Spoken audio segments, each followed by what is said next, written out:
2023 wasn't a good year for the Carolina Panthers, but I'm trying to make 2024 a better one for myself. Get started on your resolutions with Factor so you're ready for the new year. Factor's ready-to-eat meal delivery takes the stress out of meal planning and sets you up for success in the new year. Skip the grocery stores, prep work, and cooking fatigue. Instead, get chef-crafted, dietitian-approved meals delivered right to your door. With over 35 meals to choose from per week, including keto options, calorie smart, vegan plus veggie, and more, plus over 55 weekly add-ons, you'll have a ton of nutritious and flavorful options to kickstart your resolutions. Skip that overpriced takeout trap. Factor is cheaper and way more delicious than takeout. Get chef-crafted, restaurant-quality meals delivered right to your door, and they're ready to heat and eat in just 2 minutes, which means more time for you. Head to factormeals.com/C350 and use the promo code C350 to get 50% off. That's code C350 at factormeals.com/C350 to get 50% off. Enjoy all your favorite sports like never before at BetMGM. Sign up using code Hawkeye and receive up to $1,500 back in bonus bets if you don't win your first bet. When you register with BetMGM, you'll get instant access to a variety of parlay selection features, live betting options, player props, and the best daily promotions in the business. And with BetMGM at your fingertips, every play and every game matters more than ever. Place your money line, prop, and parlay bets with the king of sportsbooks today. BetMGM and GameSense remind you to play responsibly and offer resources to help you make appropriate choices. BetMGM.com for T's and C's. 21 plus to wager. Iowa only. New customer offer. All promotions are subject to qualification and eligibility requirements. Rewards issued as non-withdrawable bonus bets. Bonus bets expire 7 days from issuance. Please gamble responsibly. Gambling problem? Call 1-800-BETS-OFF. All right. We're going bare bones-ish tonight. We've had some streaming issues, to say the least, but hopefully we'll get a good show in here. It's the C3 Panthers podcast, brought to you by CarolinaCatChronicles.com. My name is Tony Dunn. They call me the Professor. You can follow me on Twitter at @cat_Chronicles. I'm here tonight with Cody Lashney to chop up the latest Panthers news and opinions from the fan perspective. Cody, rough start, but we're going to get through it. Yeah, man, we always do. I want to thank all the people in the chat, all of our diehards that are still with us. And we're going to have a good show tonight, man. This train keeps on rolling. And I'm ready to go, man. Let's do it. Tuesday night. Tonight is the first episode of the season, episode 19.1. The show is titled Atlas Shrugged, Tyrell the Gazelle, and Defense Wins Championships.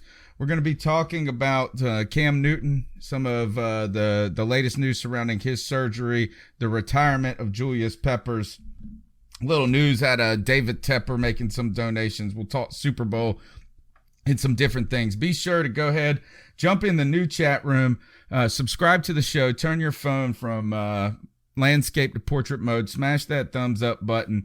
If you're listening on any other device, iTunes, Stitcher, TuneIn Radio, make sure you subscribe and consider leaving a review. You can even consider donating to the show. Thank you, everyone. All right, we're here now. Let's go ahead and start with, I guess, the first and most important news, and the reason we call it Atlas Shrugged is the world is on Cam Newton's shoulders, the weight of the world. And after news surrounding a press conference where David Newton had covered some comments a little liberally when it comes to David Tepper and stating what they could do concerning Cam Newton. They even floated out there the idea, or at least David Newton from ESPN suggested, that Cam Newton could sit the entire year. Which was seemed to be far a liberal use of the wording, out of lacking context. But ESPN ran with the story, and I think that they ran it hard nationally for a couple of days, and that then I think made us even more concerned. Cam Newton then goes under the knife over the last week, and we talked about it in the last show, I believe. cleanup surgery. But news coming out of this, at least, Cody, is that it sounds like positive reports that they believe Cam Newton will be ready for training camp at this point. I got to say that I feel at this point, I actually feel the best I've felt. The shroud of mystery is gone for me. We've done something. It's rehabilitation time, and I think that training camp could clearly be an option for Cam Newton. I hope so, man. I remember in 2016 or 17, going into the season when we didn't really know what the health of Cam Newton's shoulder was, and it was up and down. There were parts of the training camp where he didn't participate at all. Then he was limited. Then he was trying to do as much as possible. I don't know, man. I'm of the mindset that I'll believe it when I see it. Not that I'm doubting the reports of him being healthy and him being okay and everything seeming to be kosher moving forward. But listen, man, I'm not confident until I see Cam Newton throwing a ball down the field, man. The old Cam Newton. Until I see that, I don't know. I'm not sleeping as easy as I want to be. But I am happy that there is news coming out that isn't as bad as we felt before. Smaller, it sounds like, I mean, clearly since the team physician did this, sounds like a smaller operation. Everything that we've heard indicates that this was more of a, getting, I read this as I heard one source say that it was getting rid of a little scar tissue. And so I do believe that Cam Newton, I think we're in a better spot than we were when he had this surgery in 2017. I do believe that this could be a real, is at the end of the day, at least we took a step to go forward.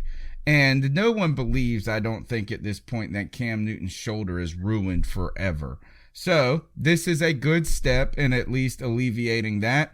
The belief that he could be there for training camp, even if they use him cautiously in the first week or two in training camp. Hopefully they learned a little bit from last training camp where they let him loose the first week and then they had to shut him down the whole time. Maybe they can bring him along a little bit more conservatively in this process and he can finally get better.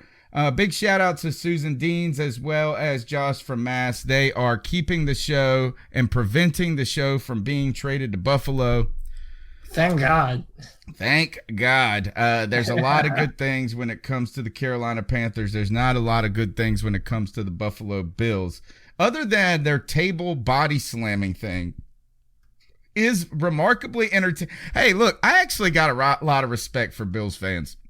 Throwing dildos on the field and body slamming people onto tables.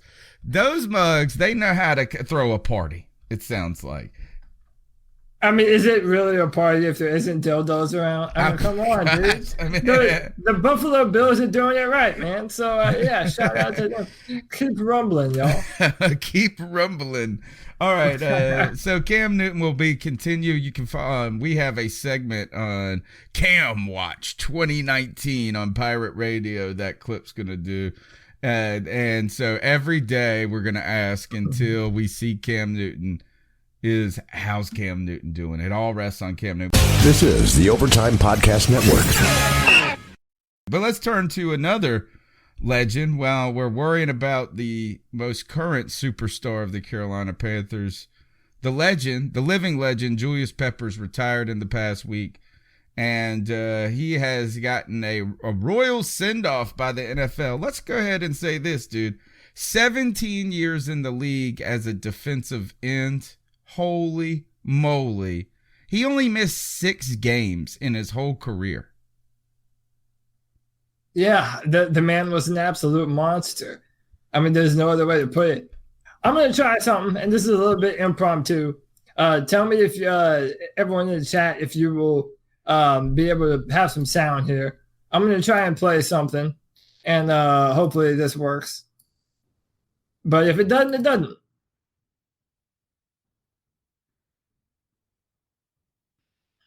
No sound. No sound. All right. Well, We tried. But yeah, Julius Peppers. I might be able to get it. I'm just going to try to play the audio here, and let me see if you guys can just hear this audio. Well, obviously a big day for you yesterday, announcing that you're retiring after 17 seasons. How did that come about? And after you've had a little time to process it, how are you feeling? I'm feeling good. I'm happy. Got a lot of well wishes. So yesterday was a great day. And I'm looking forward to the next chapter. I'm happy, I'm healthy, and I'm looking forward to it. To be able to come back to Carolina and close out your career, what does that mean to you? That very few players can do that, but you were able to. It's great. It's great. I think the whole story, the coming full circle, was a great thing. I'm happy to be home and happy to finish it out as a Panther. All right, there's Julius Peppers commenting this, and that was a big part of the story, was the coming home narrative. And I actually was a little stunned about how much it meant to Julius Peppers. What specifically? Coming back, being re-ingratiating himself with the fans, retiring a Panther. I thought that the way that Panther fans were so salty that he chose to leave. When I feel like we could all see the writing was on the wall for those Panthers teams a little bit as well. Look at what Steve Smith did. Steve Smith here sat here and anguished in a career. Had he gone on to another team, potentially could have been like with the Colts and won Super Bowls, been with the Patriots or something like that. But Julius Peppers was booed by fans when he came back. He did boot the football and shushed them when he sacked Cam. I do think that was a reminder that I'm still the baddest mofo in town. But I just feel like it's not, I didn't know, to be honest, I didn't think that, I thought that half of what players do in the sentimentalism towards fans is part fake. I kind of think that it helps I almost think that Thomas Davis and some people have used their bead with the fans to help them. I mean, I don't know if I go that far. I mean, okay, let me say this. I agree with you on Julius Peppers a little bit, but I genuinely do feel that Thomas Davis has a place in his heart with and for the Carolina Panthers, and I do think that it actually does bother him not being able to finish his career with the Panthers. But when it comes to Julius, man, listen, he decided to leave. He wanted to try his hand as being a 3-4 outside linebacker and prove that he was versatile enough to do that. So he went where he felt he was going to be able to do that. He went to the Bears and then went to the Packers. And I agree with a ton of people in the chat. You know, when I saw that video on Twitter, I remember seeing it, and I knew that it was coming. I mean, we knew Julius wasn't going to come back for another season. I mean, that was a foregone conclusion. But then when you see the video and him wrapping it up, I had this feel of, damn, man, there goes another legendary Panther that will never have the chance to hold a Vince Lombardi trophy as a Carolina Panther or at all. And it upset me, man. It upset me more than I even thought that it would. And I genuinely hope that Cam Newton and number 59, Luke, that they don't walk the same road of not being able to know that experience. Yeah, I mean, that's the sad thing. You saw legends walk away for the Carolina Panthers, like you said, Thomas Davis, Ryan Khalil. I mean, Steve Smith didn't get that opportunity. He leaves and goes to the Ravens in this kind of odd fashion. So it is sad. I just was a little bit surprised because we don't know a lot about Pep personally. I mean, even when you see him, he's so soft-spoken and kind of mild-mannered that I was a little surprised that it meant that much to him to put that final arc on his career. I am so happy that it did mean that much to me, and that is reassuring to me because I invest so much in these people. Julius Peppers is look, I got the oldest Peppers jersey in the world right here, brother. This jersey is from '02 when he was drafted. My wife bought it for me. So that I thought that was intriguing. I really like that. And they said, I saw that Bill Voth came out and said that like he was 7 sentences in, and then Julius Peppers came in with a script and what he wanted to do, and then they made that video and made us all cry.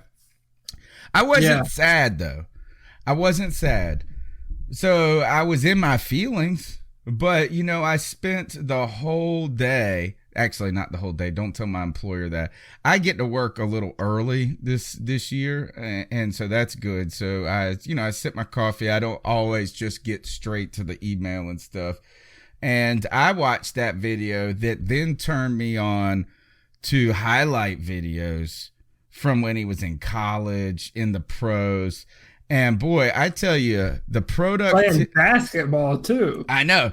The productivity that Julius Peppers had on the field, I had disproportionately that productivity at work that day. Like, he was so productive. I just watched YouTube videos and that.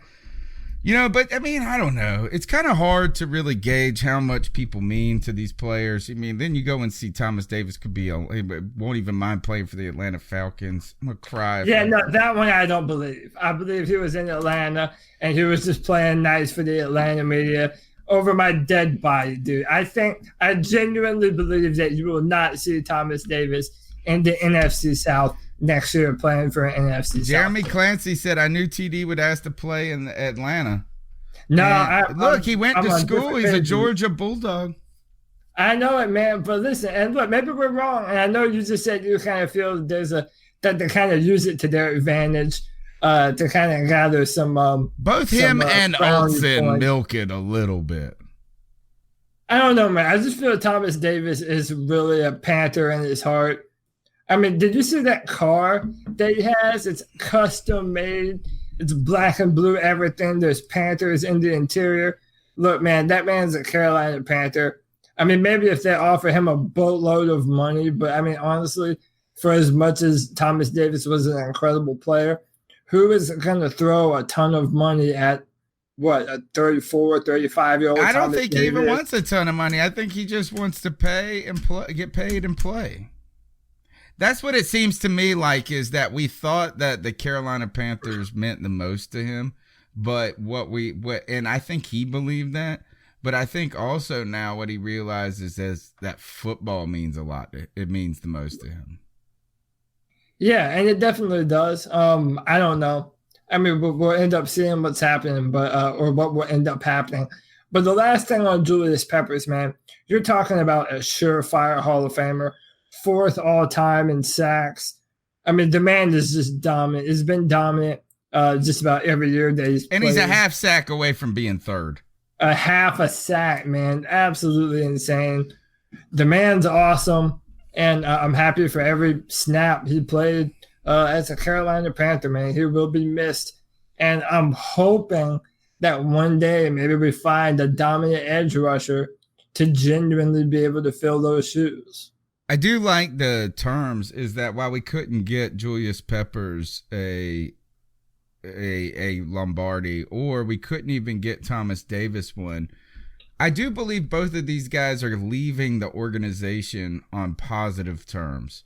And that is where a guy where that they played one too many years and you're starting to go, we loved you so much, and then that your memory of them is tarnished by the fact that they dropped off so quickly, is that last year we did not see Thomas Davis or Julius Peppers as the primary weakness of our teams. Well, were they as great as they had been in the past? No, but they were not a detriment to the team necessarily. Right. So I think that's a good thing, the term. So I think I'm satisfied with the way this is going. All right, so we've talked about Cam Newton, we've gone to Thomas Davis, Julius Peppers, Thomas Davis unexpectedly. Now David Tepper making some news. Cody, I won't play the videos, but right now is that he's had some fun this week. It's nice having a billionaire as an owner.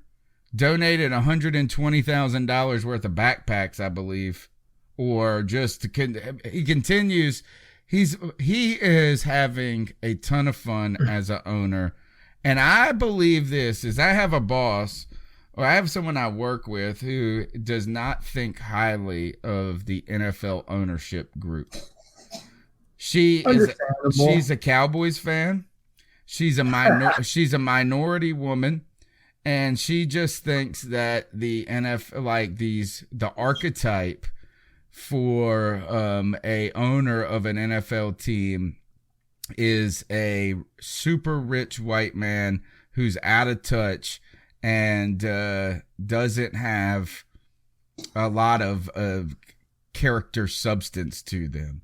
Now, I know that's a generalization, but I mean, when Jerry Jones is your owner, I think that that's where a lot of that can come. But you look around the league and a lot of these owners, you look at the Texans owner, you look at some of the stories that cover Irsay and some different things.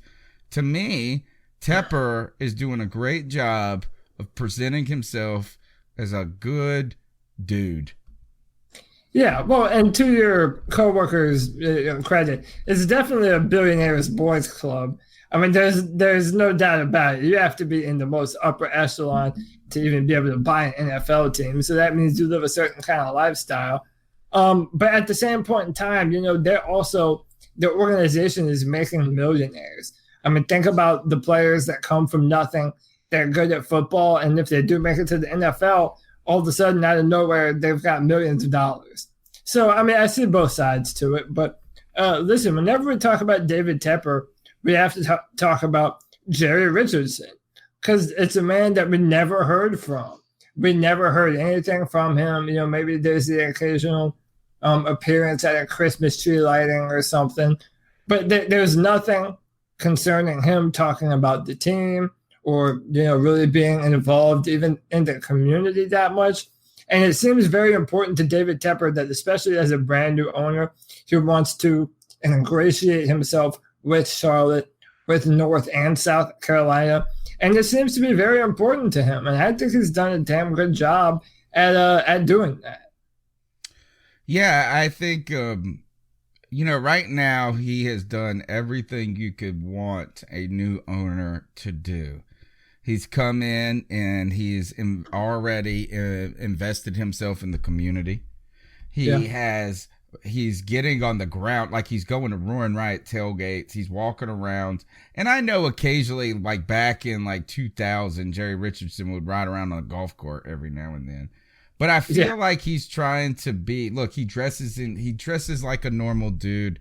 He speaks in a way that shows that he's intelligent, but he's not wearing the Armani suits and the this and that. He feels like a guy that just happened to earn a fortune in the stock market, but still is rooted in regular person speak. Now, this could all be a facade as well. You want to talk about that? Who knows? Is that the guy also has a pair of brass balls on his desk. He also has a revenge mansion where he basically burnt down his old boss's house and built one that was 5 times as big on top of it. And he did I'm not even going to get it, but from what we can tell in the early phases of this, already investing in the practice facilities, already looking to expand his footprint or his thumbprint in Charlotte. All signs are pointing positively, and it's just kind of good to have a billionaire owner because you got no problems. If you money is not the issue with this organization. Not that I think it's an issue with a lot of them, but I don't think $1 million would keep us from getting a coach we wanted. No, and I want to make 2 points, too. It's not just even with the community, but it's also with Panther fans. So think about how many times this season we saw the Panthers in the all-black uniforms. I mean, we didn't see the black tops and the silver pants one time this year. And for years, Panther fans have been wanting to see the all-black uniforms forever. And Jerry Richardson never wanted them, it seems like. And we had them almost all year. How about the Panther right in the middle of the field? I mean, that's Bank of America Stadium. That's our field. This is our home. And David Tepper, sensed that amongst fans and wants to do things for the fans specifically. And I love that. We should cherish that in an owner. I also feel as though he's made some statements about wanting to, and even as recently as this past weekend when he was in the Bank of America Stadium donating all that money, he wants to put a roof on Bank of America Stadium. He wants to host the NCAA Final Four. I mean, this is out of the man's mouth. So it's not only that he has his thumb on the pulse of Panther Nation, but he has a vision for where he wants the team to be moving forward. And that's promising, Yeah, it's tremendous, and very excited about hearing that news. I have just been, it's just so refreshing to have that new kind of breath of fresh air. Susan Dean says Tepper stayed in a hotel for 3 months in Charlotte. He was like a regular guy, so personable. Lynn is complimented on him about his appearances, fan appearances, player event appearances, the latest with Cam's opening. Did he attend the cigar opening? Yes, he was there, and he even wore a few of Cam Newton's hats. So, yeah, man, he's ingratiating himself with the players as well. Yeah, it is great. I mean, you're mentioning the facilities, the upgrades, the field logos, the response. He's trying to seem like he's interested in making this about the fans. So that's important. Lynn says it's like having a new car smell. And B Amos, Yeah. B Amos 85 is right. Is that while we all love the all black uniforms, we don't win a lot in them.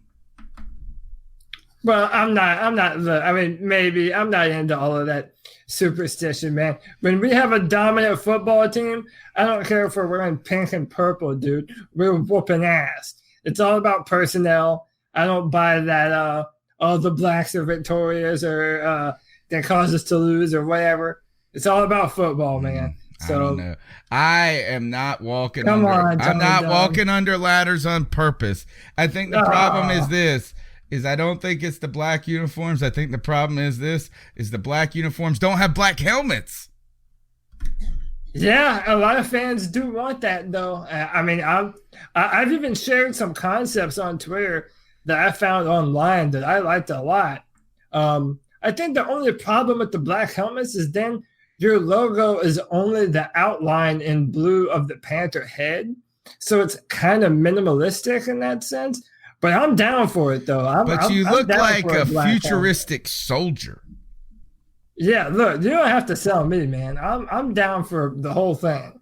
And I also wouldn't be surprised if we have new uniforms at some point in our future. Yeah, near future. I'm just saying. Yeah. This is the Overtime Podcast Network. All right, let's see other news going on with the Carolina Panthers. I saw Greg Olsen put up a sad tweet, and I'll have to go back and find it. But you know who it was. He retweeted I have it. I'll send it to you. What is the football player that he retweeted? Neymar. He's like the most famous Brazilian soccer player in the world. And I don't know crap about soccer, but yeah, he I got it. It says something. So he puts up. Nope, I don't got it. But he also, this guy is suffering from a similar injury. I gather from Greg Olsen that Greg Olsen is, which is these tiny baby bones in their feet. Yeah, they're they look like the most inconsequential things, like things that if you were eating a foot like a chicken wing, like you would just swallow it like gristle. And he says this is Greg Olsen says, and it's talking about this the metatarsal. He wanted what he wanted for his birthday present was a new metatarsal so he could be back on the football field. That's a tearful Neymar. And when Greg Olsen says, if you find one, let me know. I'm also in the market. Now, I kind of felt that was a little bit playful, more than anything else. But I don't know. I don't know what you. I just gathered that as this is that this is what I gather is. I don't know what it means. I don't see it as like a tremendous insight into Greg Olson's current health status. What I do recognize, though, is, and he said this over and over, that this is just this small little bone that's given me all of these problems. And I think that he saw himself at on a good team, at a good point in his career where maybe he wasn't getting faster, but he was smart enough and still had enough juice in the tank to be to get a couple more decent seasons. And I think that basically it's kind of like one of those things when your body gives out, but your brain is still sharp. You know, it's just like this one little thing is keeping you having this beautiful car sitting in the driveway and a bad battery cable. Yeah, and you know what also is unfair? I mean, it's that what have you done for me lately mentality. I mean, other than the past 2 years, Greg Olson hadn't missed a start in forever. I mean, he was one of the most dependable players in the NFL. He never missed a game. And then this metatarsal thing the past 2 years pops up with him. And now he's kind of known as a guy that's been hurt a lot, and everything that he's done up until then is sort of out the window. So I definitely feel bad for the man. I mean, listen, I've said this before, and I'll say it even more, that since Cam Newton has been with the Panthers in the NFL, he has not had a more reliable weapon, a more dependable threat on the football field than Greg Olson. I mean, Greg Olson has essentially been his number one receiver minus 2 years of Steve Smith the entire time that he's been here in Carolina. So I love the man. Look at this, J-Dub in the house. I ain't seen J-Dub in a minute. J-Dub? What's up, brother? Yeah, man, he said pool was closed tonight. They're having that crazy weather up there in the Midwest, man. Dude, Antarctic weather, man. Yeah, I saw this crap. This was in California, though, and it was on Good Morning America. It rained. It snowed 72 inches in 24 hours. Dude, that's so dumb. It hasn't snowed 72 inches in North Carolina in 2,400 years. Dude. Well, in Eastern North Carolina. But all right, so I thought that was sad. I think with Greg Olson, for me, I think it must be humbling to him, and I think that this is where he's frustrated. You've seen it's a frustration, is that something so small when everything else is working so well. He said, this damn foot. It's just this damn foot. Like, the rest of his body is sharp. It's not like he's, like, falling apart. This small little bone or metatarsal or whatever it is holding him back. All right, so what else is on the agenda tonight? What else do we got, Cody? Well, we don't have an ability to... Oh, I'll play the audio. You want to play the audio? Let's play the audio of Steve Smith. Yeah, go ahead and do that. Okay, so let me set this up. Everybody's doing Super Bowl press, and Steve Smith had a story to tell. This is also related to Julius Peppers. Steve Smith had a story to tell about John Fox. You have an echo going, Tony. I fixed it. Okay. Steve Smith had a story about John Fox relating to Julius Peppers and the draft.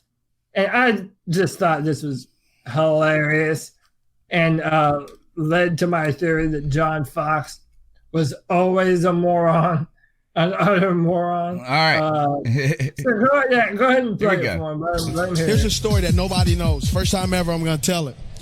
I know for a fact that at that time, Coach John Fox wanted the cornerback out of Texas that the San Diego Chargers picked as number 3. Mr. Richardson said, no, I want Pep.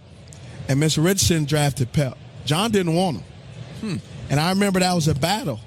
And the cool part about it is Pep was that game wrecker. Mr. Richardson understood one homegrown talent. He's from Bailey, North Carolina. My daughter's named Bailey, right? Pep is just that guy. He's a guy you feared. He was so good that they actually tried to put him on the offense to catch a jump ball, So one of the things, and the last story about him is, I was 89 my whole career, everywhere I went, and Pep was 90.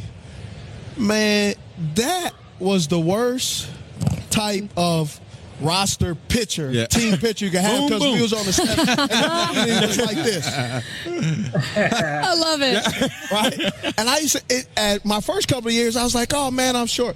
Man, by the other time, I was in cleats, standing on my tippy toes. I was like, this is terrible. Right? Yep. But it was just one of those things, man. One of those things, you know how you play with certain people, you go, oh man, it was good to play with them. Man, Pep is one of those guys. You don't say, I was on the team with the Carolina Panthers, blah, blah, blah. It was like, man, my teammate was Julius Peppers. Like, I got to play with Julius Peppers. He just was one of those guys that I will remember as one of the guys where it just kind of sticks out of your mind. It's like, man, it was cool, and I really enjoyed it. And you think about that draft class, too, that he was in. Like, Ed Reed was in that draft class, David Carr, Jeremy Shockey. Like, the fact that he's just retiring now and he's had such an amazing career. And Quentin Jammer. Jammer, that's what I'm saying, the Chargers. Thank you. Quentin Jammer. You wow. Texas or Texas A&M? Yeah. I remember. I believe Texas. Yes. I believe Texas. And it was unbelievable, the infighting that they had. Miss Richardson said, look, I'm a billionaire. This is my team. We're going to get Pep. Hey, team will work out pretty good. It did work out pretty good. Is that now? So some things that come to me right away that I ask, how does he know that story, Cody? He was drafted 1 year after Julius Peppers. Well, yeah, but I think you should, mention what you told me is that Steve Smith and Jerry Richardson, they were very close, having dinner together at certain points in time. I see it very, reasonable to believe that at one point, Jerry Richardson, maybe they're having a cigar and some brandy and they're just telling stories. And, hey, man, your teammate, your dumbass coach didn't even want that badass defensive lineman that you stand next to every time you take a team picture. That seems plausible to me. I think that is where it comes from. Is I think that's where the intel for Steve Smith on this comes from, is that he was known for being kind of Jerry Richardson's one of his favorites and very close with him. And I think that's also why he took the news of how Dave Gettleman handled everything so poorly or so harshly. Now, look, B. Amos 85 says Quentin Jammer was a bust. Now, Quentin Jammer made the Pro Bowl a couple of times. He played 11 years in the NFL. There was another tweet I saw that was based on that video that said Joey Harrington was the guy that John Fox wanted. But I wanted to bring this up. She was talking about some names in that. She said Carr, who was the number 1 pick. Bust there. If I don't even like to call Carr a bust, is that I think he was broken in Houston. He got sacked 72 times in a season, and he just he just looked forever shook after that season, and to the point where large men walked into the movie theater and sat down on the same row and he just peed himself. Right? Is that? But Ed Reed was in that class. Another one was, who was the defensive end who had the greatest spin move, who played in Indianapolis, then went to Denver? His name was, he's a Hall of Famer too. He just retired like maybe 2 or 3 years ago. Help me out. Indianapolis Colts. The chat room. Where's the chat room when we need you, folks? I know who you mean, but his name was Freeney. Ken Dye got it. Dwight Freeney. Dwight Freeney was in that class, and Ed Reed was in that class. And that's the crazy part about this, is some of these guys, Quentin Jammer, Joey Harrington, it feels like a decade has gone by since they have been in the league, and Julius Peppers is just exiting. Yeah, Ed Reed retired 5 years ago, or sooner, maybe. I feel like it's got to be 5 years. Yeah, but yeah, because he's a Hall of Famer now. he was inducted into the Hall of Fame this year. And they should have just stuck Pep gap. right in there to yesterday. Yeah, I mean, listen, Julius Peppers, to play that position, defensive end, that is such a taxing position to play, man. I mean, you're in. They don't call it the trenches for just no reason. Yeah, the position is important too. It's not like he played a position that was a protected position. Yeah, 100%. And then to play that long, I mean, everyone talks about Tom Brady, and yeah, Tom Brady is incredibly impressive, you know, winning a sixth Super Bowl. But I think Julius Peppers, for what he has done at the position he has played, man, to me, for my money, that's every bit as impressive. I mean, to be able to do that and be that successful for that long. J-Dub asked this, first Panther in the Hall of Fame, Pep or Smith? I say Peppers because his numbers are so astronomically good. His career is so impressive.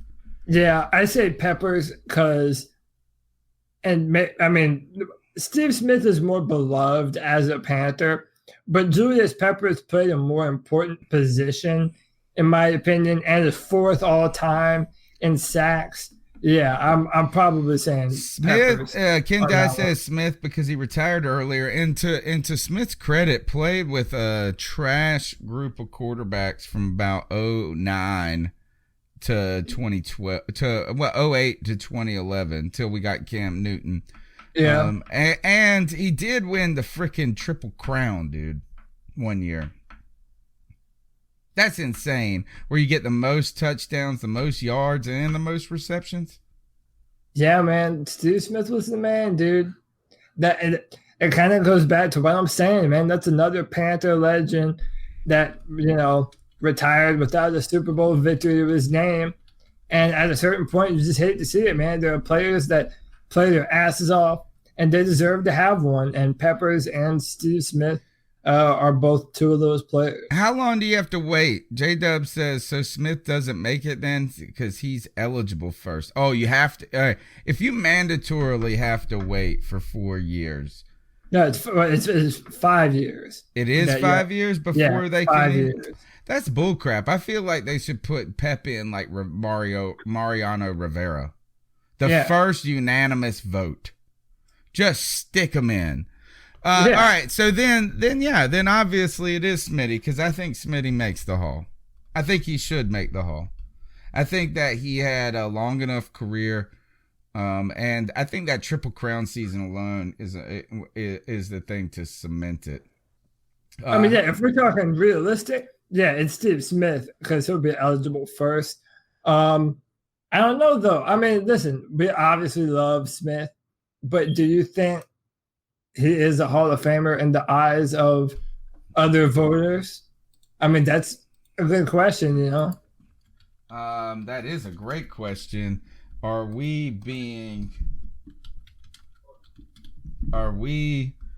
too friendly to Steve Smith?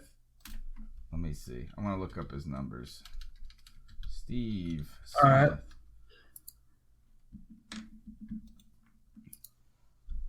Oh, it says he came in 01. If that's the case, then he was drafted before Pep. I swear Pep was 01. They might have come in the same class, to be honest. I mean, you might have your wires crossed on that one. That's what I thought originally, that Steve Smith was there before Pep. Because he was a 6th round pick, wasn't he? All right, he said. All right, so I was wrong. I thought it was Peppers then Smith. Okay. So Steve Smith had a total of this. Let's see.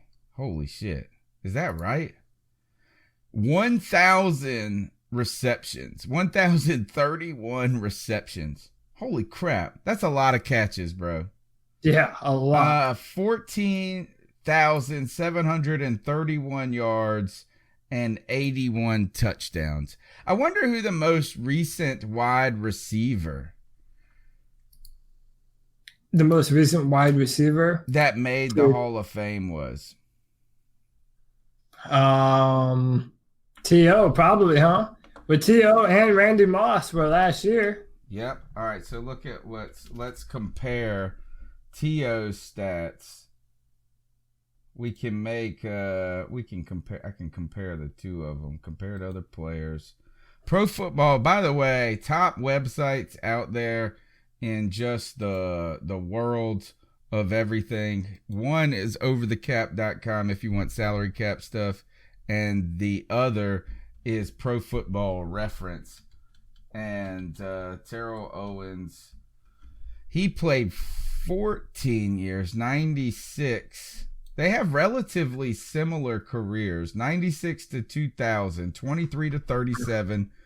And Smitty was 22 to 37, 22 years old to 37 years old.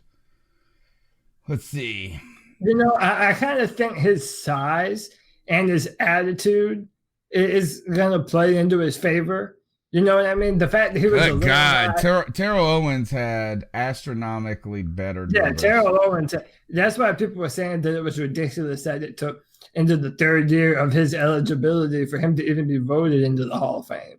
Like, I remember on all the sports shows, and that was the topic of debate, is why hadn't T.O. been voted in yet? And he was a diva. He had 153 touchdowns in his career. Steve Smith had 81. And he actually only had 40 more receptions than Steve Smith, but he had 1,200 more yards. Yeah, I want to say he's like third all time or something crazy like that. I mean, yeah, T.O. was a beast, man. But like I was saying, if Steve Smith ends up being a Hall of Famer, it's going to be one, the numbers, two, his size, being a small dude, three, being so physical, even for someone his size, and number four, being a later draft pick that was overlooked by everyone. Who was the wide receiver that was before Reggie Wayne in Indianapolis? That is like their greatest receiver. Once again, help us out, Ken Dye. The best, I'm trying to think who is comparable to Steve Smith. Stats, let me see what Michael Irvin, but he's not the same type of player. Marvin Harrison. All right, let's do that. Yep. We'll do Marvin Harrison, and then we'll also do Michael Irvin and see. Wow, we did not expect the show to go into Hall of Fame talk right here. All right, so Marvin Harrison had 14. Oh, here, look at this. Marvin Harrison had 1,100 receptions. Steve Smith had 1,031. Marvin Harrison had 1,400 yards, 14,500 yards. And Steve Smith's got him by about 200 yards. But Marvin Harrison has him by, I don't know, almost 50 touchdowns. Michael Irvin only had, look at this, Michael Irvin got into the Hall of Fame with 750 catches, 12,000 yards, and 65 touchdowns. Steve Smith's numbers are better than Michael Irvin's. Yeah, man. I mean, you know, him being a Panther fan, him being a Panther, and us being fans, maybe we're a little bit biased. In fact, I have no doubt that we're biased. But I do think Steve Smith will have he will be a Hall of Famer. I think the question is, will it be first ballot? So, all right, let me ask you, I'll do some research. Do you know what year Steve Smith retired? 2016. Okay, 26. Okay, so 5 years from then. So 2021 Hall of Fame class. I'll look that up.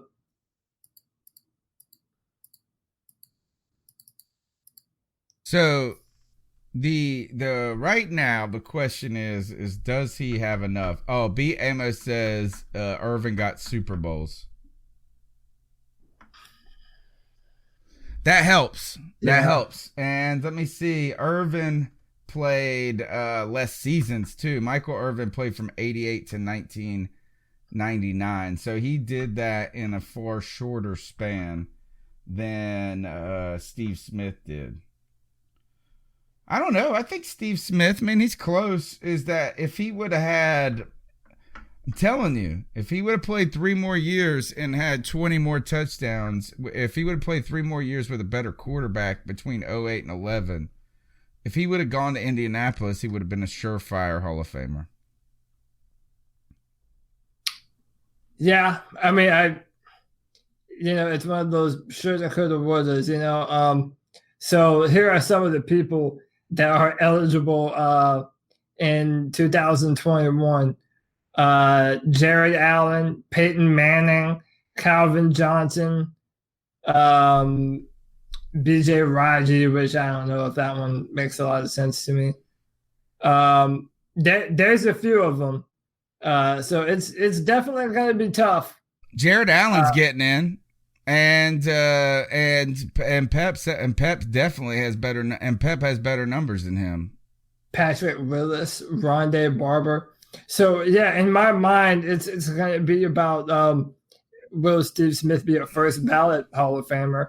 But I do believe at some point, yeah, Steve Smith, he'll put on a golden jacket. This is the Overtime Podcast Network. All right, we're gonna try to do the free agent preview. You're listening to the C3 Panthers podcast. My name's Tony Dunn. I'm gonna try to do the share screen, Cody. I got the video, hopefully ready to go here. Ooh, nice. Here we go. All right, so what we have done this week is we have, or not this week, we have been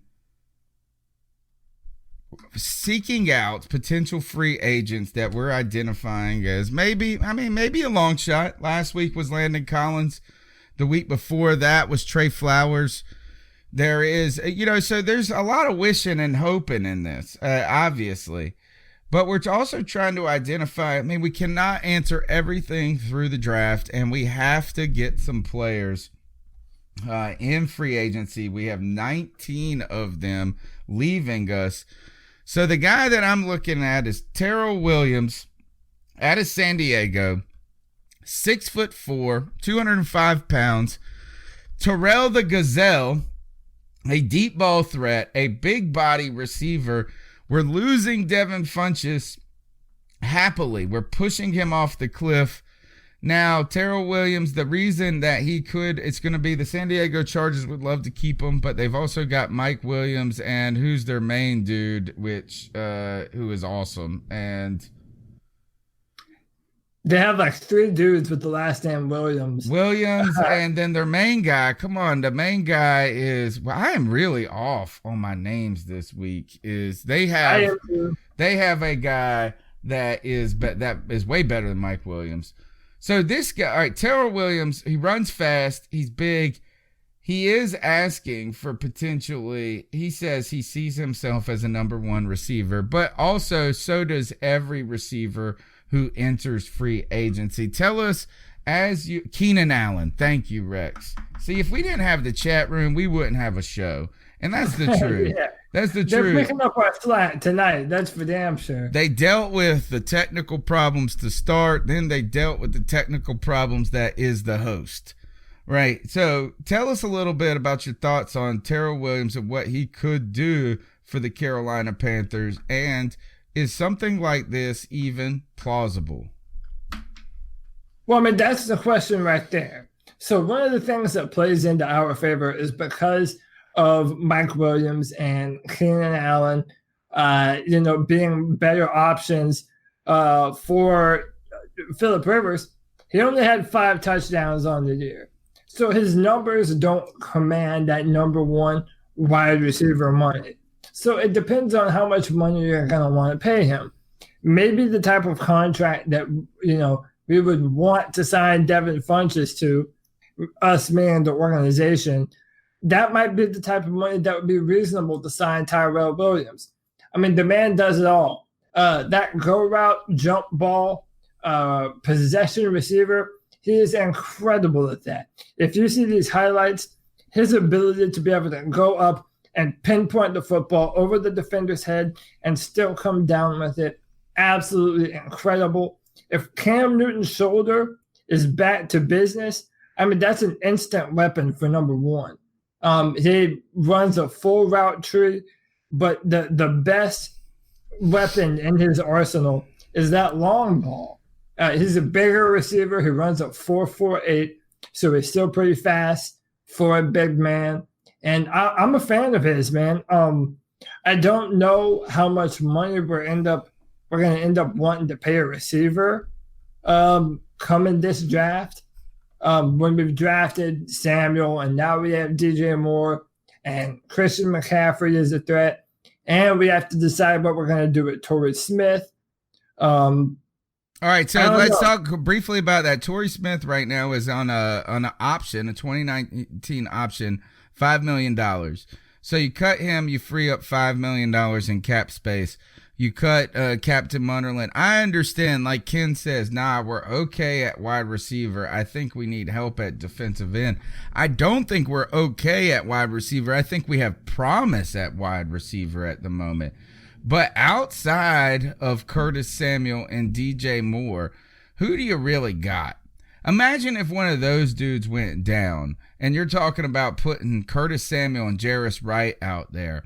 You do have to, and we have seen that it's difficult when you get to the red zone to have all receivers that are 6 foot and under. That's a difficult thing. And having a guy who is bigger, who is taller, but doesn't sacrifice speed like a Kelvin Benjamin does necessarily, could be advantageous. And is especially this is that, you know what, you need a defensive end in the draft and in free agency regardless. But that doesn't necessarily mean either that you don't have other weaknesses. The question is, though, is this guy had 1,000-yard receiving season in his sophomore year. He did find himself into the depth chart. You know, I mean, it's hard when you have a number 1 draft pick in Mike Williams. You have Keenan Allen. You know, he did that 1,000-yard receiving year when Keenan Allen was injured, I believe. Right. So is that there is a guy, what I think of this is the guy, this is what Pro Football Talk says when it comes to Tyrell Williams. He says the Chargers want him back, but with Keenan Allen and Mike Williams, Tyrell Williams likely gets more money by going elsewhere. They then went on in another article, I thought it was this one, that said that if you go back and you look last year, yes, Sammy Watkins got the payday. But if you go back a year before that and you look at Terrell Pryor, who is kind of a guy like this, who has not exactly like this, but it might be more about giving him a multi-year deal than it is about giving him a giant deal. So, you know, he might be a $10 receiver. It might be more than what we kind of wish in many ways. But at the same time, I mean, you could extend it. You could do some different things. I put him, who's the Richardson guy that went to, again, a name that's going to escape me. Richardson? Paul Richardson. So Ken Dye says Terrell Pryor 6'6" with sub 4.4 speed. Sub 4.4. He runs a 4.3. He's an up and down player, though. I mean, 1 minute he's showing he has a number 1 potential, and then he kind of disappears. Well, maybe that's who we should be talking about. Well, this is my thing, though. I kind of agree with, I believe it might have been Ken Dye who said this earlier. You know, I just, in my mind, you know, I'm kind of a football purist. I believe that when it comes to, football, it's one in the trenches. It's one on the defensive line and the offensive line. And if you have problems there, then, I mean, you're dead on arrival. And I think the wide receiver position, every year there are gems in the 3rd and 4th and 5th round. that end up coming in and making an impact somewhere. But later in their career, this is like a guy that has similar physical attributes of AJ Green. That's where his comparison player is. I'm not a discount AJ Green though. I'll say that. Totally a discount AJ. Yeah, definitely like a Dollar not. Tree. AJ Green. Ken He's Dye your says he Vizio television. Ken Dye says he ran a 4.38. So, jeez. Yeah, man. That's pretty fast. I'm of the mindset though, bolster the offensive line, bolster the defensive line, and take best player available in the draft. I don't know if it's a good idea to even pay wide receivers a ton of money when I'm kind of feeling now, especially seeing some of the prospects coming up to the draft, they're almost a dime a dozen. The bigger receivers and the smaller type receivers. I mean, they do it all now. So I don't know. I'm not in love with spending money on a receiver right now. If we did, let me tell you, I'm not mad if we signed Tyrell Williams. I believe he would be a genuine deep threat that can go up and pinpoint the ball.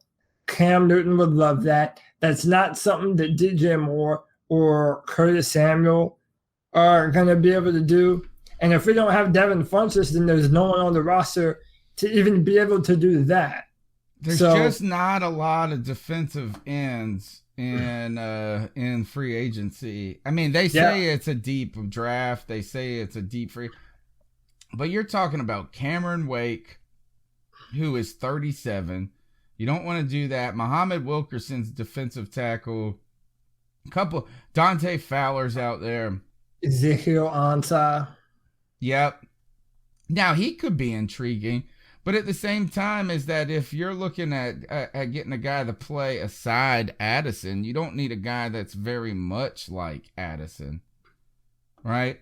Shaquille Barrett, edge rusher from Denver. Let's see who else we got. Sheldon Richardson, defensive tackle. I'm starting to think this, and I was looking at, and I was trying. D Ford is another one. Jadeveon Clowney. Some of these guys are going to get tagged. I don't know if I believe. I think we saw Trey Flowers, to me, is the most legitimate of these guys. I don't think I want Brendan Graham from the Eagles. DeMarcus Lawrence, he ain't going nowhere when it comes for the Cowboys, I wouldn't think. So I was thinking about this, Cody, as I was trying to figure out who we were going to pick for this week's segment when it came to the free agent. Better get to know a free agent segment. And I started to think more and more that Tyrell Williams might be the free agent that the Panthers are truly interested in signing. As you look outside the league and you look around the league and you try to identify a guy that you could substitute, there's not a lot out there. And you're familiar with him. And if you have some kind of information about his health going forward, it wouldn't be the worst signing as long as you didn't overpay. I mean, I would, like I said before, if we signed Tyrell Williams, I would be happy with that. No, I'm talking about Tyrell Williams. Offensive tackle. Yeah, so I was looking at the list and I was trying to find a list of people. I was trying to find a list of people and I'm looking at it. And I'm sitting here going, there are no tackles out there that are worth a damn, it seems like. Marshall Newhouse. And then there's everybody's dealing with injury. Matt Khalil is trash. Tyrell Williams could be serviceable if healthy. All right, so then two things about that, though. Now we're going to have Matt Khalil, and this is what's going to annoy people, but I will kind of come to the realization, Matt Khalil isn't going nowhere, man. One more year. Yeah, and so in my mind, that's kind of saying that if we're going to put Matt Khalil at left tackle. That means we're going to have Taylor Moton at right tackle, who did well there. We're not going to play Matt Khalil, though. He's going to be on the team, but he ain't going to play. I don't know if that's true. I mean, I want that to be true. But, Tony, think about our coaches. Think about how they've hitched on to players that, us as fans, we know that they're not a serviceable player, but yet they play them anyway. I mean, what, do I need to say Amini Silatolu? Do I need to say that name one more time? Please don't. Please don't. Silatolu. How's that? I feel like you're saying it in a mirror 3 times and somebody, like some monster, is going to jump out of the shower or something. Yeah, say Sandman a few times. Yeah, exactly. That's what I feel like Amini Silatolu's name is. I mean, listen, the mindset that you hear people say, pay Tyrell Williams, put him at right tackle, and put Taylor Moton at left tackle. Well, then you have to ask yourself, do the Panthers believe that Taylor Moton has the potential to be a starter at left tackle? I do. And I think that when we did play him there, he did pretty well. I mean, he did a good job on the left side for the few snaps that he played. But with that said, I honestly don't know why you would pay Tyrell Williams and not Andrew Norwell. Andrew Norwell was a much more proven prospect. Because you don't got to pay him $64 million because you can pay him $20 because he's coming off a knee injury. Andrew Norwell was an all-pro or a pro bowler. The Cardinals or Buffalo, there's no guarantee that they're not going to throw the bag. If that's the case, then we can't do it. But if you can get in there because you have a relationship with him, all right, now you're talking me out of it, jerk. Hey, man, I'm just being a realist, man. I'm just being a realist. I would listen. I would love to sign Tyrell Williams, but I just don't know that that's going to happen. They're either going to hitch themselves to Matt Khalil for another year and then put Taylor Moton at right tackle, which, to be fair, I believe that Taylor Moton was drafted to be a right tackle in the NFL. So with that said, Tyrell Williams, kind of the odd man out, and they're going to pay him somewhere else. I mean, I don't know. If I had my druthers, I'm drafting a left tackle in the first round, putting Taylor on the right side, drafting a center or guard at some point too, and moving forward, man. We have to build a wall around Cam Newton. Build that wall. Build that wall around Cam and Newton. Even the president of the United States said, if it's necessary, we'll build that wall with people today. So let's build a wall of people around Cam Newton. Thank you. The State of the Union address from the Carolina Panthers fans. Build that wall. Build that wall of people. First. I think, how awesome is it to be Tyrell Williams, to be honest, a guy who's a 3rd-round draft pick who has suffered with injuries throughout his career, had one good season in the NFL, but because he plays a position where everybody is getting abused at throughout the NFL, he's coming off an injury and looking like he's the 30, let me see. Right now, according to Pro Football Focus, he is, hold on, the 18th overall rated free agent. That's head of Jawan James, tackle from Miami. Crazy. What, man? Who would have thought? You would have thought Tyrell Williams was one of those guys that had promised that injury is going to ruin his career. Tyrell Williams had injuries, and they're going to get him paid. All right. Yeah, I mean, he had a good year in 2017.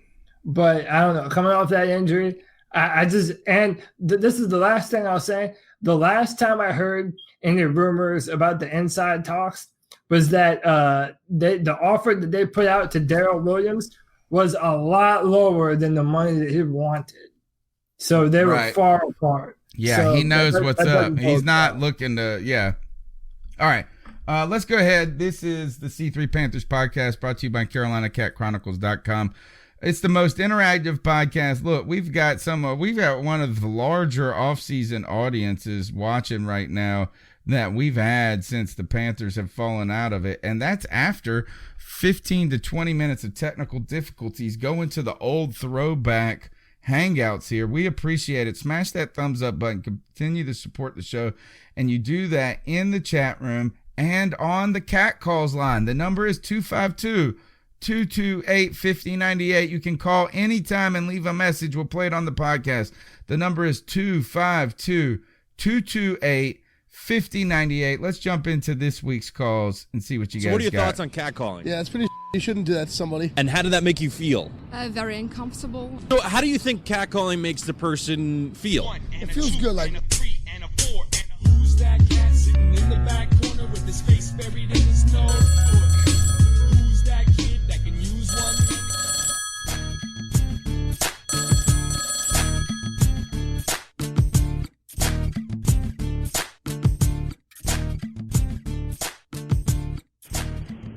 Hi there, Panthers fans. It's Rich in Wembley.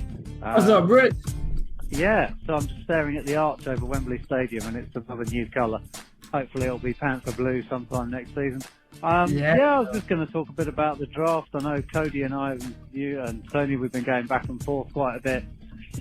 So all the guys that I've mocked for the Panthers and in my 500 mock drafts I've done, going in the second, third and fourth rounds, it now looks like they're all going in the first round. So names for everyone to look at: Dalton Reisner, Garrett Bradbury, Michael Dieter, Bo Beschrezul. Basically any guys from Wisconsin look like they form a decent line. We're now being perhaps mocked Jawan Taylor of Florida as well at tackle. I think from all the mocks I've seen, if we get lucky, there'll be some quarterbacks. If there's quarterbacks taken, I'm picking at 16. There is going to be one or two blue chip players for us to choose from.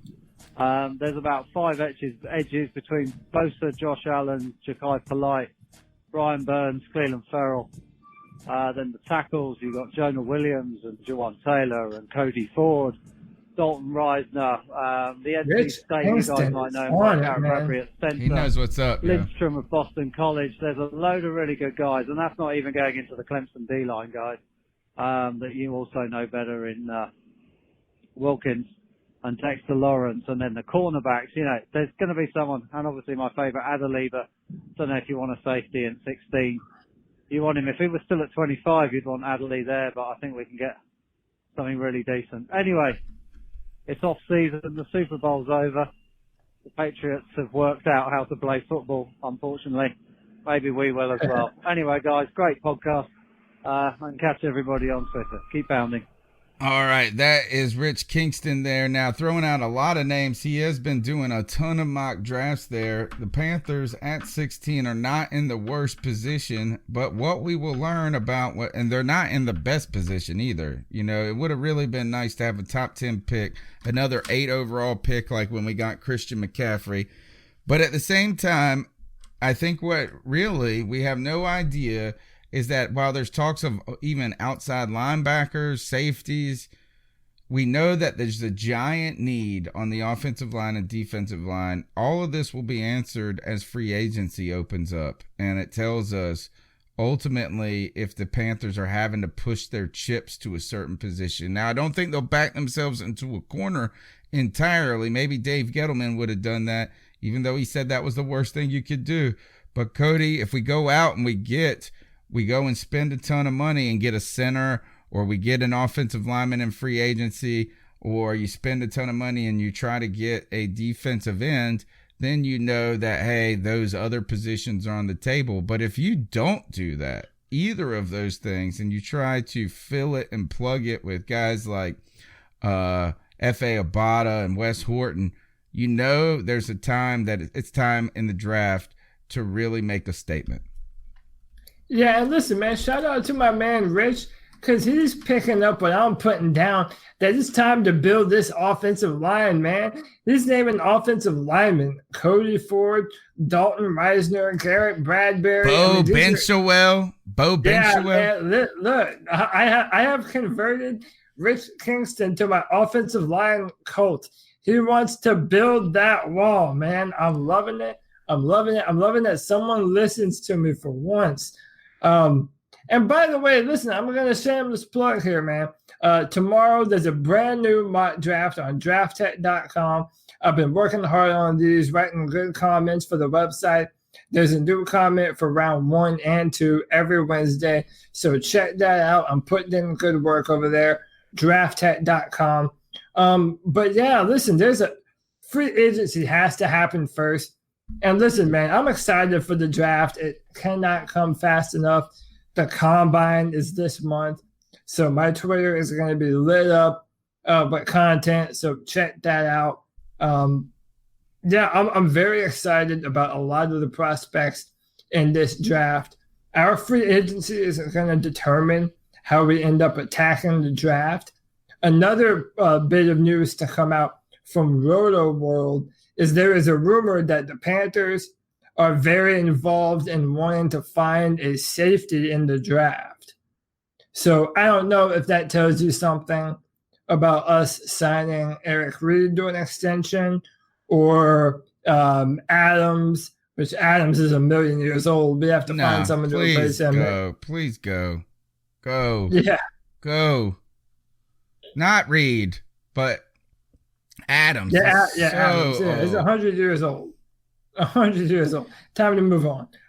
But a guy that Rich loves is Nasir Adderley out of Delaware, which is another highly rated prospect. That kid from Marshall that injured? I saw that you were talking with him today. Harris, maybe, or something. He's injured all these players. We were talking on Twitter today. I think he was from Marshall, or at least he was playing in Marshall that day. And he just blew this dude up. It was just today where you're on Twitter looking at it. And you said, there's a lot of safeties. That was your comment. There's a lot of safeties late in this draft that you like, and you still haven't given up on Rashawn Galston. Yeah, Malik Grant. Malik Grant. That dude, that was a violent ass hit. And he didn't even look back to check to see if the guy was okay. He just looked off into the distance and just knew that he just destroyed somebody's life. Yeah, man. Listen, the dude's 6'2", 205 pounds.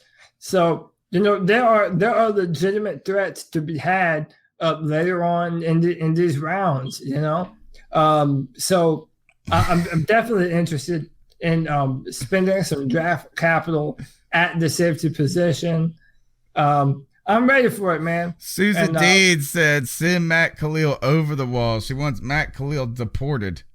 I think we're on to something. Build the wall. Build the wall. Not around Mexico, around Cam Newton, damn it.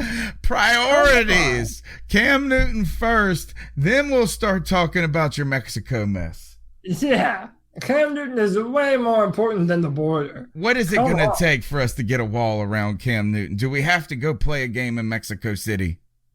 We might need to sacrifice Matt Khalil at the altar first. Oh, the Aztec altar at the top. All right.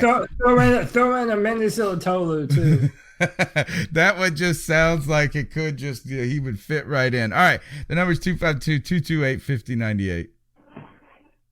Hey there, guys. It's Josh from Mass. Everybody. What's up, Hey, Josh. Everybody out there. Glad to be a part of it again, and hope you're all having a great Tuesday night. Hell yeah, Anyhow, man. I think the first thing I need to address is what a lot of us we're getting laid on even through that other game that happened a couple days ago. Julius Peppers retiring. I know not a lot of us saw it coming. I mean, we kind of knew this was it, but seeing it actually happen, seeing his little goodbye video there, it really set it home that that's it for him and that's it for Thomas Davis and yeah. What I would call backbone guys, just as far as team morale goes. And, I thought that was really one of the things maybe kind of glossed over by so many, and especially the writers and the press and even us to an extent is, who's going to be the locker room guys? Who's going to step up and fill the void left by those guys? No more Ryan Khalil. No more TD, no more Pep. Who's going to be there for the cast of newcomers. Luke Kuechly. You know, we need to get younger, but I think but he's not really a rah-rah type of guy. That veteran experience is just so invaluable, especially when you have talent like McCaffrey and DJ Moore, Curtis Samuel, Dante Jackson, and then I'm thinking we're going to draft a DE this year, one way or another. So, who's going to be there for those guys? To just kind of show them the way, not just of the game, but of handling yourself. What a tough question. Outside of Luke Kuechly, what a great question. Thanks, Josh, for that question. Fantastic question. It's got to be Luke Kuechly. I know you say he's not right, but he is personable. He is a guy that will speak to the media. I think he could, he's beloved by Panther fans. I think it's going to have to be Cam Newton at this point. I mean, it's just Cam Newton and Luke Kuechly, and then we're trying to coach up Christian McCaffrey into that role next. But outside of that, there is, you got either some soft-spoken, some guys, the legends that are kind of, like he said, the backbone of the team. I think losing Ryan Khalil is probably going to create a larger void in the locker room than we thought. Yeah, and look, shout out to Jay Steverson. Dante Jackson, man, I think that's a guy who, as he starts to come into his own, I could definitely end up see Dante being a vocal leader. Yeah, in this Panthers locker room. Confident enough. Yeah, and granted, it'll be his sophomore year. But yeah, I kind of think that you hit the nail on the head, man. Our team on offense and defense lives and dies by Cam Newton and Luke Kuechly, and we know this. So yeah, I feel Cam Newton has been a leader in the locker room, even though he doesn't get a lot of credit in the media for that. Cam Newton has been a very good leader. All of the players say so. But Luke, now that Thomas Davis isn't next to him, now he has to do more than just be a badass on the field. He has to be a general, a commander general, to really go out there and have his boys playing on all cylinders. Because right now, our defense does not have that. I think without Thomas Davis there, I think you saw Luke Kuechly assert himself even with Thomas Davis on the field. I think now without someone above him in seniority, as well as someone who he respects as an equivalent type player, caliber player, I think that the idea is, I think Luke Kuechly can be even freer to step into that role. Yeah, I think so. And really, he might not have a choice, man, because there are no leaders right now on defense, other than Mike Adams. And you and I just said, come on, the dude's 100 years old. Maybe it could be KK. Yeah, good point, man. Maybe it's short. Yeah, maybe it's short. Is that he's a guy that is just stand-up dude, passes out Bibles in Chicago. The numbers speak for themselves. The problem with the Carolina Panthers at this moment, and if you go check out Charlotte Vibe's page, he's doing a lot of player interviews, and it's surprising. It's not a problem. It's just surprising to me. You expect all these guys to have personalities like Dante Jackson, but they don't. Like Ian Thomas, James Bradbury, Moton, these guys are they're the quiet people that never talk, so I think it is difficult for them to step in and fill some of that when they just don't. Pep is like that. Yeah. To be honest, Pep was never a locker room leader. He went to a team where it had Urlacher on it and he had Peanut Tillman on it. And so he could shrink into anonymity a bit and just let his play speak for him. Maybe KK is the guy. Yeah, K1 Short. Mario Addison is another name. If he's going to be here another year, and he definitely is. There are a few guys that have to step up now. I mean, it's time to reload. You know, that's what we're doing. We're reloading. We have the core, but now we're adding some more pieces. And yeah, we need leaders in the locker room that are going to be able to take command and tell all the guys, we got to defend our dirt and get the job done. So, yeah. That's the guy for me. My answer right there is KK Short. Look, we got another call that just came in from the Cat Calls line. Cody, you might know a little something about this. Hey, I got a question about McCaffrey and his wear this year. What about drafting someone to take the load off of him? Ooh, that's from Ray Lashney. Kinda. Yeah, that's my brother. Listen, if they wanted to be anonymous, there's no way. I'm calling them out. That's my brother John. He's a Saints fan. I love him anyway, whatever. But it actually is a good question. Because I mean, we had C.J. Anderson on the roster, and what if he gets hurt? What if Christian McCaffrey got hurt? Seriously, I have a name for you. Okay, Elijah Holyfield, running back out of Georgia, and yes, if that name sounds familiar, it is because that is the son of the real deal, Evander Holyfield. So that's a name. Henderson, Darrell Henderson out of Memphis is another name. But no, he hits the nail on the head, man. Christian McCaffrey had like 80 or 90-something% of the snaps. I don't think he missed the snap until like week 14, dude. Yeah, or man, maybe it was like week 16. Like he played 100% of the offensive snaps. More snaps than Ezekiel Elliott had, than Todd Gurley had in the middle of the season. I mean, we ran him into the dirt, and then after the season's over, Ron Rivera's like, yeah, maybe next year we'll try and tone that down and dial that back some. Man, dude, Ron Rivera frustrates the hell out of me so bad. Ken Dye with the joke of the night. He says, but does he have, he's talking about Elijah Holyfield. And he says, but does he have his father's ear? maybe not like Mike Tyson does. Maybe not like Mike Tyson does.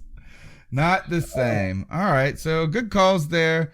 Good things to be thinking about. The problem with the Carolina Panthers at this point is that there are so many. We're like a big piece of Swiss cheese at this moment. Like, there are a lot of holes and a lot of. But the good news is they have to be filled. We have to play next year. We have to field 53 men. We will figure out a way. And sometimes when you think you got your best roster, you don't. And sometimes when you don't know what's going to happen, the roster can be filled nicely out. We'll hope for that. All right. C3 Panthers podcast. Let's do this. I do want to talk briefly. We mentioned we got to talk about the Super Bowl. Yeah. And we have to, though. Yeah, we do have to talk about it. One is I'm a little on Trey Wingo's side here. I am annoyed by people saying it was a cruddy butt game. It was a defensive showdown. This was a Ron Rivera Super Bowl right here. Dream for Ron Rivera. Yeah, I did think. Look, I thought the defenses came out slugging. I was more impressed. I was surprised by how good the Patriots defense played. I think this is that while they did frustrate the Rams offense, they were they were playing with their hair on fire. But I also think the Rams defense played tremendous as well, 13-3. To me, there's only one simple thing to talk about when it comes to the Super Bowl is the aura of Sean McVay. Has there been any dampening to the brightness? Because the strangest, bizarrest thing ever is Ty Gurley put on the shelf. It doesn't make any sense. And I don't want to hear this crap about clearly he was injured, because clearly he wasn't. Or nothing was clear. That's my point. We don't know if he's injured. We don't know if he's not injured. He says he's good. The coach says he's good. They say he's good. Maybe you could say that's smoke and mirrors before the game, Cody. But after the game, why don't you just say this? We thought that Ty didn't have enough in him. We thought he was dealing with that. He was hampered too much by injury, so we had to try some different things. Why wouldn't you even use that as an excuse if that was the case? I'm a girly man. What the hell happened there? Are you a girly man, Tony? Yes. All right. Well, you heard it here first. But, listen, I kind of think that the game plan, if you look at the Rams all year, their first plan of attack was to run the football. And Ty Gurley had a breakout year again this year. I mean, he was in the MVP race. But at a certain point, he just absolutely fell off the map. And I do think that changed what the plan for the Rams was in the postseason and in the Super Bowl. How do you say someone falls off the map when you don't put them on the field? I mean, he wasn't healthy. I mean, in my mind, he wasn't healthy enough to carry the load that they'd been asking him to do all season. And then, at the end of the season, he's invisible. I mean, all right, Tony, why would they just say, oh, C.J. Anderson's the better of our backs and not play Todd? I mean, I don't. That's what I'm saying. Like, well, first of all, is I looked at what the Rams were doing, and their offensive line was struggling. That's the thing. Is that they put Ty Gurley. One of the things is they put Ty Gurley in a couple of times, and then either didn't give it to him, or he was tackled in the backfield. It did not look like it was a limitation. That was the problem. C.J. Anderson did 0 as well. So I understand in a logical world, it makes sense for us to say that Ty Gurley was injured, but he's over there standing on the sideline saying he wants more carries. Ty Gurley with one leg is better than half of the league. And then you're looking at this. You're talking about a team where, like Lynn says, Goff was a deer in the headlights. To me, this was a problem with the offensive line, and I think that McVay wanted to pass first too much in this game. And once then, like, they couldn't establish the run, they didn't establish the run. Play action didn't matter one bit to them at that point. I just don't understand why you don't run Gurley to the outside a couple of times earlier and see what happens. There's no way that, I mean, how injured was he? I mean, I feel we're going to find out in the coming weeks about how injured he was. I don't know. I don't have an answer for you, but I just feel as though he had to be pretty badly hurt, because you're not just going to say, after having an incredible season, oh, C.J. Anderson's the better option, and let's depend on Jared Goff, who, by the way, I kind of think has been exposed a little bit. I mean, he was missing some wide open receivers and in that game too. I kind of think Jared Goff is an undercover turd. Whenever. Now we got to hear is that here comes Billy Marshall and them to. No, I know he's on that too. And listen, he goes hard on him, but I do feel that there is some legitimacy to the narrative that. I mean, when you look at Cam Newton is always having to make magic, okay? Jared Goff, whenever things are going his way, the offensive line is fine, the receivers have 5 feet of separation, boom, he's dropping dimes. But when he has to make magic on his own, I mean, the dude falls apart. And we've seen it against the Bears, the Saints. We saw it a bunch. So, yeah, I kind of think that Jared I don't know. I'm not too high on him.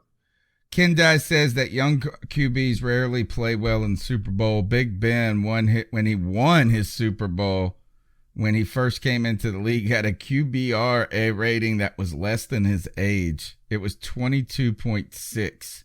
That was his QBR rating in winning the Super Bowl.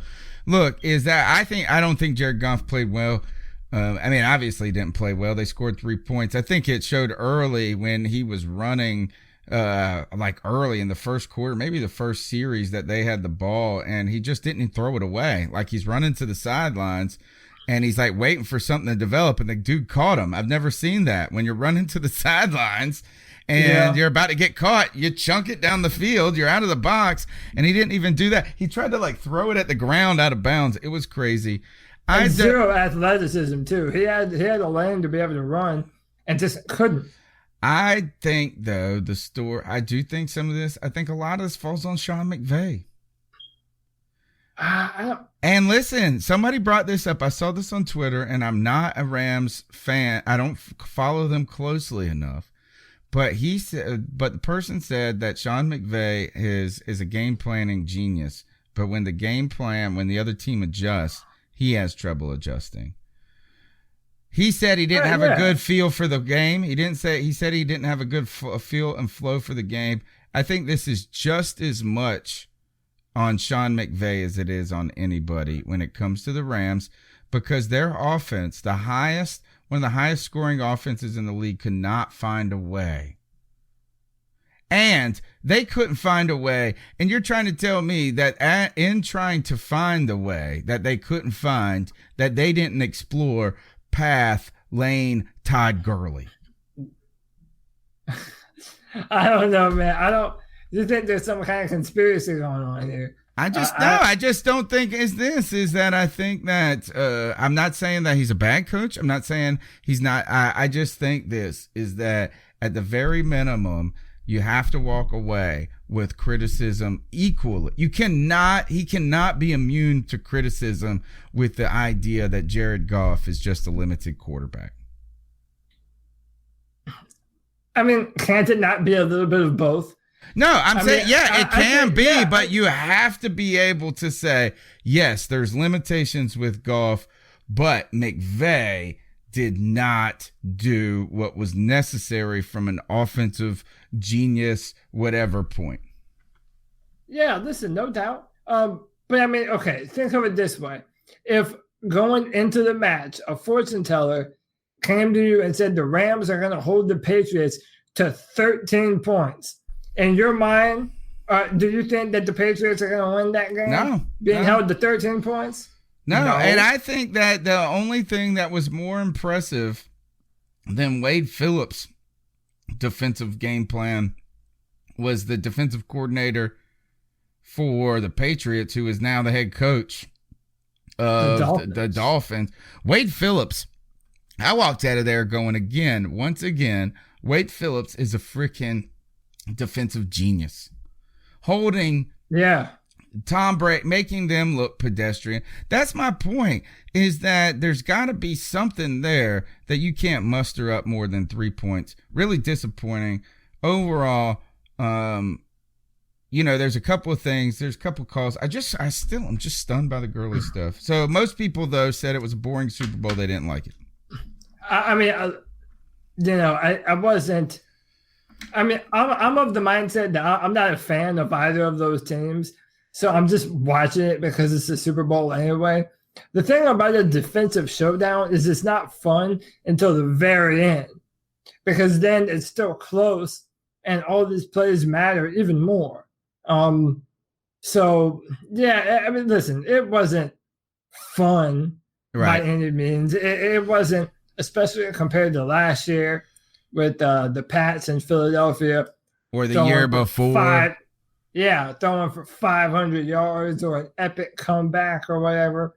It just wasn't any of those, And then to see Tom Brady hold up another one. Oh, my God. I know. It's nauseating. Wash, rinse, and repeat, man. I know. The evil and empire. I knew it, evil exists in the world. It's like we are, as Carolina Panther fans, with Cam Newton as our Michael, our Archangel Michael, warrior angel, is that we are going to have to go and take down evil. Evil is real. It really exists, and it has manifested itself in the form of Tom Brady, Bill Belichick, and the New England Patriots. And by the way, Cam Newton-led Panthers are undefeated against the Patriots. Against evil. Good will win. It will prevail in the long term. But holy crap. It all starts with building that wall, baby. It all starts with fortifying yourself against the dangers of evil. Build that wall. What about commercials? Is that it's pretty simple to me. The NFL 100 commercial was tremendous. It's the best, one of the best commercials I've ever seen. It was so many awesome moments. Even when Franco catches the shoestring, everything was so great about that. Even Tom Brady telling the youngin to hold all his rings. All of it was good. Yeah, it was fun. It was fun, man. I mean, I'm a nerd. I'm a Game of Thrones super fan. So the Bud Light commercial where the mountain crushes the Bud Light and the dragon comes, I ate that shit up. I'm hyped as hell for the final season. That was fun. I like the Olay commercial where the girl, they couldn't recognize her face anymore in the iPhone facial recognition. And then I know it's kind of corny, but I like that. And I like the one where it was the texting with the wife about where to eat dinner or whatever. And then he like was deleting. Some of these are also age appropriate or like what just matters to you in life. Like I don't watch Game of Thrones, so that one didn't resonate as much with me as did some of the others. So overall, I would say the to me, you guys said that not you guys, but a lot of people talked about the boringness of the Super Bowl. I say the boringness of the halftime show. I thought the halftime show was terrible. Oh my God. I wanted to die during that halftime I'm show. A giant Outkast fan. Like, because me I too. grew up in the 90s listening to rap. Like when Big Boy, Andre 3000, all of that. I mean, even that was like even Big Boy's part wasn't cool. You know, like unless you're bringing out Andre with him and resurrecting just for a moment Outkast, like it just wasn't, nothing hit home to me at all in it. And dude, does the lead singer from Maroon 5, not only was his face just so bored during the entire time, if you noticed it, but does that guy not have the worst tattoos ever? I mean, there's no rhyme or reason to the man's tattoos. They're just placed everywhere on the man's body. And what's his name? Is it Adam Levine? The best. Yeah, I saw somebody put up on Twitter a comparison of him, and it said California, and then it showed this fat dude in Iowa guzzling this beer who had a tattoo of Iowa across it. It's just like, yes.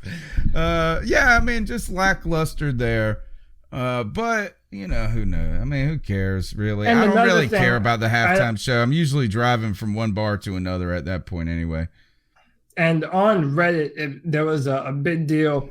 They wanted for them to play SpongeBob, Sweet Sweet Victory. There's a clip from the show, and they sing Sweet Sweet Victory in the SpongeBob show. And Reddit wanted that to be in the Super Bowl. And they even teased it. They showed SpongeBob for a minute and made you feel they were going to play that song, and then never did. So the whole thing was a mess. Everything's going to be anticlimactic since we have Prince and U2 at halftime. Everything else, it's going to be hard to muscle up against that. I mean, you're going to need to bring in a heavy hitter like Jay-Z or something. I don't even know what you could do. Who cares? I don't care about the halftime show. Let's care about this. Let's care about closing this show out. All right. We need to get some ice up picks in here. This is the time of the show where we honor that legend, Steve Smith, and tell someone to ice up, son. Anybody is fair game. We're going to tell someone to ice up, to toughen up, to get it together out there. My ice up pick this week, because Cody, you're going to need to go ahead and do your share screen to show your video. I don't know if it have the sound. I can probably, if you need the sound, I can do it. No sound necessary. All right. So my ice up pick goes to, hold on, where did it go? You're trying to tell me I closed the window. Holy cow. Why do I got to do these things? It goes to a story here, and I was all that pro football reference crap I was doing.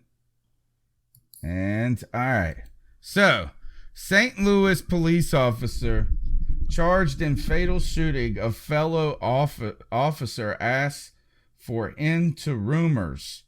That's the title of the headline on CNN.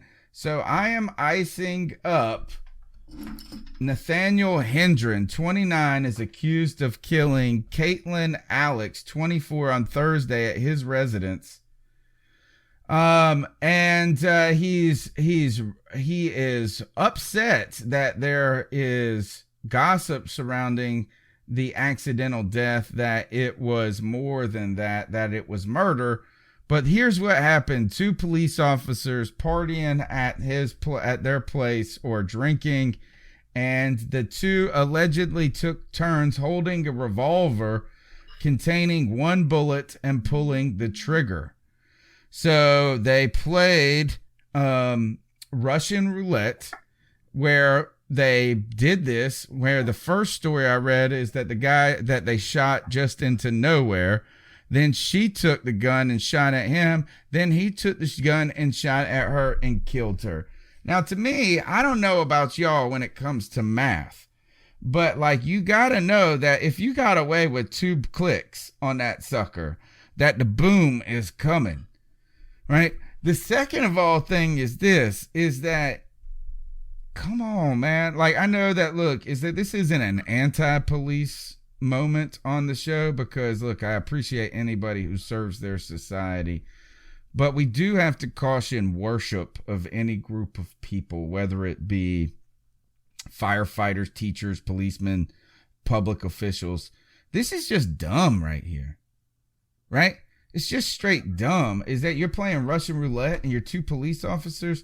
I don't know what's going on here. I am kind of with the innuendo, is if you're dumb enough to play Russian roulette with each other, I think that this sounds fishy to me personally, but I'm icing up idiots.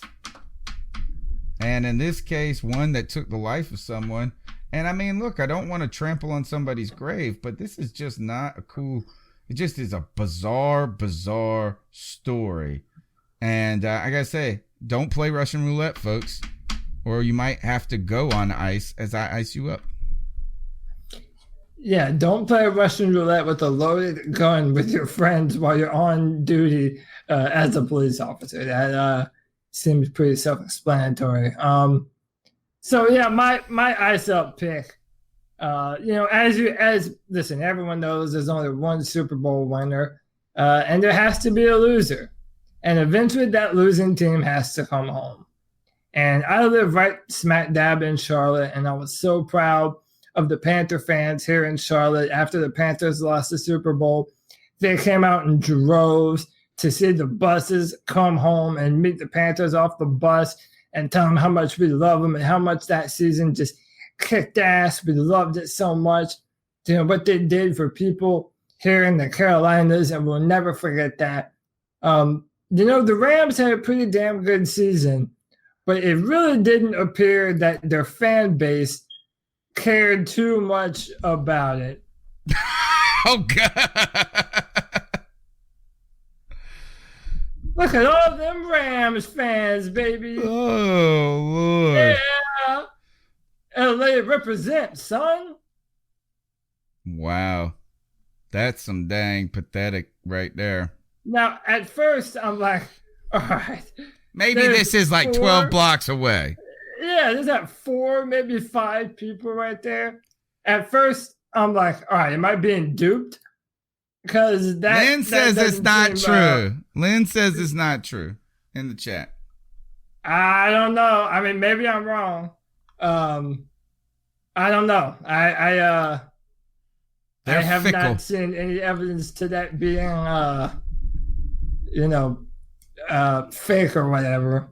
How do I stop the damn screen share? I'm stupid. Okay, you got it. And my mom's here. And Mom, your student's dad played in the Super Bowl for the Rams, not brother. Sorry, right, so my mom's in the chat room. Maybe I need to ice up. Legacy Lens is telling me there were just go ahead and ice up that video of this all right, 3 guys. Ice up that video. Because they were promoting that on Twitter, like that was all the fans that showed up. So whoever promoted that video, ice up. But I wasn't that no one was disputing it either. So I don't know. I believe Lynn. She's in California, so I'll take her word. We gotta see if there's a prole on the roster for the Rams. All right, so there's our ice up pick. We got a lot to go. We got to get out of here. It's 11:17. We had some problems early in the show, but we got through it. Cody, tell them how they can follow you on Twitter. At CODYLAC, Cody Lack on Twitter. There's a brand new draft tomorrow on drafttech.com. Comments for the first and second round. I've been putting a lot of effort into them, so go and check it out. And that's it, man. That's all she wrote for me. All right. My name's Tony Dunn. You can follow me on Twitter at @cat_chronicles. We encourage you to smash the thumbs up button on YouTube, to subscribe to the show, and to interact each and every week. Use the Cat Calls line. The number's 252-228-5098. We'll be back here next Tuesday. We're going to get those technical difficulties worked out and get you back into the most interactive podcast out there, because we're going to be back on Facebook, Periscope. We'll get all that worked out. Whatever we got to do, I will figure it out. Right? But until then, keep pounding. Keep pounding, y'all. All right. We're out of here, Cody. Subscribe to the C3 Carolina Panthers podcast on iTunes, Stitcher, YouTube, or anywhere you can catch an RSS feed. Check out CarolinaCatChronicles.com for the latest Panthers news and opinions from the fan perspective. Great cash, homie. Enjoy all your favorite sports like never before at BetMGM. Sign up using code Hawkeye and receive up to $1,500 back in bonus bets if you don't win your first bet. When you register with BetMGM, you'll get instant access to a variety of parlay selection features, live betting options, player props, and the best daily promotions in the business. And with BetMGM at your fingertips, every play and every game matters more than ever. Place your money line, prop, and parlay bets with the king of sportsbooks today. BetMGM and GameSense remind you to play responsibly and offer resources to help you make appropriate choices. BetMGM.com for T's and C's. 21 plus to wager. Iowa only. New customer offer. All promotions are subject to qualification and eligibility requirements. Rewards issued as non-withdrawable bonus bets. Bonus bets expire 7 days from issuance. Please gamble responsibly. Gambling problem? Call 1-800-BETS-OFF.